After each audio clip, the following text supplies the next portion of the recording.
cutting commissions. Agents cutting commissions.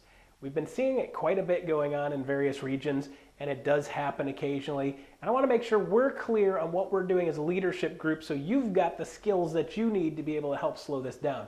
I know you don't dig doing this. I hate seeing it. Wendy really hates seeing it, and it's just not good for business long term if this consistently happens. So let's go through a couple things that are important. Start off with number one right here. Why? How do you like that? Old school. Take a piece of paper, tear it off. Why are real estate agents cutting commissions? If you can get to the core of why they're doing it, it can help you immensely in helping solve that issue. For some of them, it's an actual strategy. They've built a strategy that they're going to cut commissions, and their plan is, I'm going to undercut everybody in the market. The problem with that strategy is there's always somebody willing to do more for less.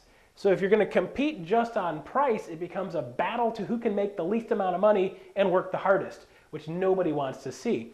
Are there some strategies that actually make sense? Absolutely. So let me give you a perfect example. We've got a guy that said, hey, I've got an investor that has 5 properties. He wants me to list all 5 of them.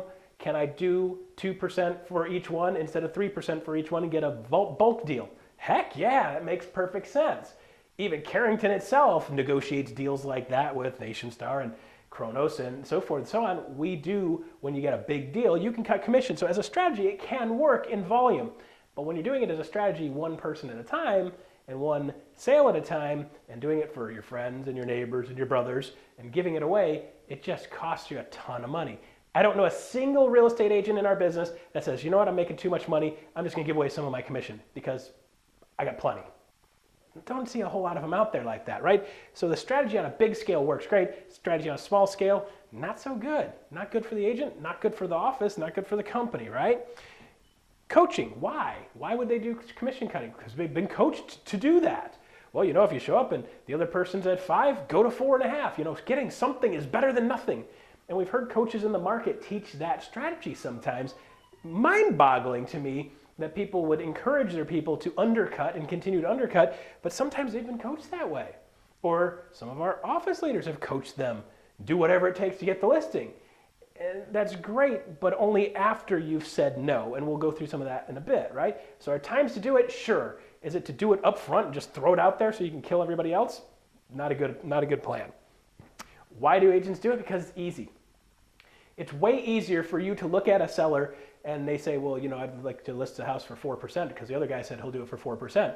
And the real estate agent, instead of taking the hard route and saying no, or taking the hard route and saying, I have a skill set here and I'm going to implement that. I'm going to implement some of the scripts I've learned. I'm going to implement some of the objection handlers I've learned. They take the easy route and they're like, well, you know, if that's what I got to do to get the deal, that's what I'm going to do.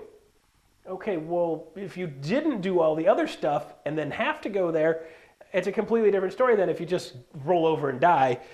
And it's easier just to nod your head and say yes. For some of the amiable personality people, it's just easier to say yes than any type of confrontation. Even if it harms me, an amiable will say, well, yeah, okay, yeah, I'll do that. I'm willing to do that because something's better than nothing, and then they justify and justify. So sometimes they're doing it just because it's the easy way out. The real one typically is lack of skills. The reason they are cutting, why they're cutting commissions, is a lot of times lack of skill. They don't have the skill set, number one, to show they're worth it. Number two, they don't have the skill set to handle it when it comes up. So if you learn some of those skills, it completely changes the game. So now, as an office leader, look at that. What is your role? What is your role as an office leader in this? As an office leader in this thing, first off, you got to shift the mindset, right? So we start with the brain. Wherever your brain goes, your butt follows, right? Wherever your mind goes, your butt follows. So if your butt's in the wrong spot on this, you got to get your brain right first, and your butt will come along with it. So first thing is we got to shift the mindset. We have to shift the mindset to teaching and talking to our people and telling our people that we want them to be acting like experts, talking like experts, have the skills of an expert. See, a real estate expert doesn't cut their commissions. A lawyer expert doesn't cut his commissions either. Can you imagine going to an attorney and saying, you know what, Mr. Attorney, I know you've been doing this for a little while, and I know you're an expert, but I'd like you to take a 30% pay cut to handle me as a client. So instead of getting your typical, we're going to give you 30% less. Are you okay with that?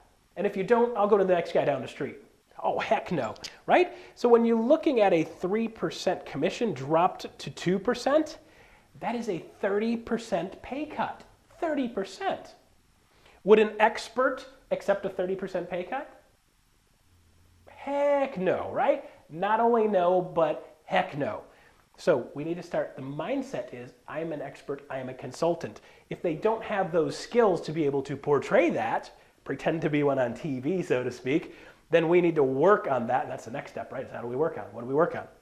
But if they start acting like an expert, start talking like an expert, start giving information like an expert, and expecting to be paid like an expert, their why goes away, right? Their strategy won't be, you know what? My strategy is to take 30% less.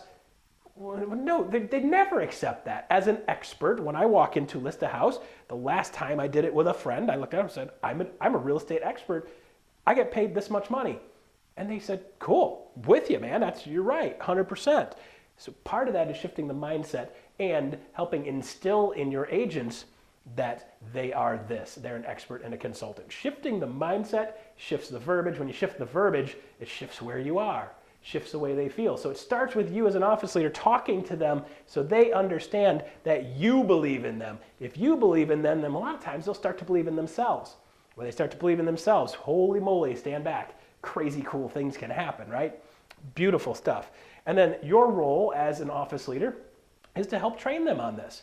You can't assume that they know. Do you get that? You can't assume that they know, because I'm going to tell you every single time I'm dealing with people and they call on this, and I'm still broker of record for Florida. They still have to run stuff through me. I start asking some simple questions. Did you tell them no? And the real estate agent will be like, well, what do you mean? Did you tell them no? No, I'm sorry, I won't do that. As a real estate professional, I don't do discounts because it costs money to do business and I'm worth it. Basically is the gist you're going with, right? That's a bridge script. But that's the kind of direction you're going with them, right? So what is your solutions to this? Solution number one is going to be training, right? How do we get people to go and feel like an expert? First off, you're going to do comparative market analysis training. You got to train them on comparative market analysis so they can present the information clearly, concisely, expertly, as a consultantly, right? So if they present the information like an expert and they sound like an expert, holy crap, it's going to be really hard not to pay them like an expert. If they sound like an expert, they're going to pay them, right? You go to a doctor's office, I'm going to have heart surgery, you're talking to the heart surgeon, and the heart surgeon sounds like that dude knows his stuff. He might not be nice, he might have crappy bedside manner, but the dude knows his stuff, right? Are you going to look at him at the end and go, hey, just thought I'd throw this out there, but since you're going to be doing my heart next week and it's going to be, $100,000, I thought, maybe if, I know you're good and everything, and I don't want to insult you by doing this, but do you think you could take 30% off and just, charge me like 70 grand or like 67 grand? Would you be cool with that? Were we good? We good? His answer is going to be, you know what, get the heck out of here, right? I'm going to have your heart in my hands. It costs 100 grand. You got to be glad it doesn't cost 200 grand. And if you don't like that, get out. I don't want your people to be mean, right? I'm going to train them to be mean, but we want them to have a little bit of cojones, An expert would never accept that. And when you train them and they present information and do presentations like an expert, it makes it easier for them to get what they deserve, right? The second thing is role playing with them. Man, I tell you, even when we role play with office managers, sometimes we are shocked that our office managers have trouble spitting some of this stuff out, particularly when they're in front of me. It's like, oh my God, I'm on stage. Or put them in front of Wendy. Oh my gosh, you're on stage, and they get stage fright and they trip all over themselves. If you do it enough, it doesn't matter who you're in front of. If you're in front of me, you're in front of Wendy, you're in front of Kevin Cloyd, you're in front of the President of the United States, if you like him or not. You don't get nervous when you really know your stuff. You might get a little nervous on the side, but you still know your stuff and you still nail it and look like an expert. A lot of that is practice and playing. So if your people are getting their butt kicked, you got to sit down and role play. Okay, what did they say? What did you say in return? And help them with the verbiage and saying things short, succinct, and to the point. When somebody has a commission objection, number one thing most real estate agents do is throw up all over themselves. The simple answer is no, right? Simple answer is no. Strategy number one is say no. So as an office leader, you can say, hey, you know what? Make me the bad guy. Say, hey, you know what, Mr. and Mrs. Seller, I appreciate you want to get a discount. Everybody wants to get a deal. I totally get it. But as an expert, my broker doesn't allow me to do that. So I have to tell you the answer is no. It's not something that's not something I do, not something I can do. If you want expert services, this is what it's going to cost you. I hope you can respect that about me. There's your script right there, right?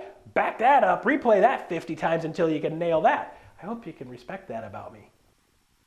And if you do that, the people go, oh, okay, thought I'd ask. So first strategy, say no. I tell them, blame it on me. Say, my broker, Russ, doesn't allow us to do this because he's trained us as experts. We're great at what we do. This is what it costs to do business, and he always tells me no on these. And a lot of times they back off, and they go, oh my God, I can't believe that worked, right? So as leaders, our solutions are training, teaching, role-playing, and helping them have the tools so when it comes up, they can handle it easily. They can handle it confidently. When they handle it confidently, then they look like an expert again. And if they look like an expert, there's a more likely chance that they're going to say, you know what? Whatever that, I don't care what it is, right? You get a bad to the bone person sitting at the desk, doing a great job, listing presentation, great reputation, looks good, styled right, feeling it, talking like an expert. Nobody even asks how much you cost. They know they're paying top dollar for an expert. So there you go. That is on cutting commissions. If you want more information, you want to role play with me, I don't care where you are in this country. If you're working for Carrington, yeah, you're part of the team. The better you do, the better I do, the better everybody does. Shoot me a call, shoot me an email if you want to banter back and forth about this stuff, or engage with your regional vice president, or even Wendy Forsyth. You're welcome to call her too. She's good at this stuff. I've seen her do it, man. She's a killer, right? So make sure you engage, get better at this. You'll see less commissions cut, more company dollar, which means more commissions for you too. Hope you love that video on cutting commissions. See you next time.